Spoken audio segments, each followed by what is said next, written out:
TikTok haram, TikTok tak boleh, TikTok jangan ditengok. Salah kita.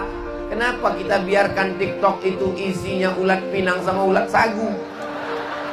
Tapi setelah acara tabligh akbar di tebing tinggi Tanjung Jabung Barat, TikTok isinya solawat, TikTok isinya zikir, TikTok isinya potongan-potongan tausiah. Orang dapat hidayah melalui TikTok, insyaallah. Amin ya rabbal. Ayyahdiyallahu bika rajulan wahidan.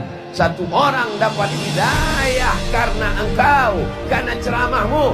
Aku bukan penceramah Pak Ustaz, karena tulisanmu. Aku bukan penulis novel Pak Ustaz, karena akunmu, karena Facebookmu, karena YouTubemu, karena Twittermu, karena TikTokmu. Ditonton orang, dilihat orang. Khairum minad dunya wa ma fiha. Lebih baik daripada dunia dan seisinya.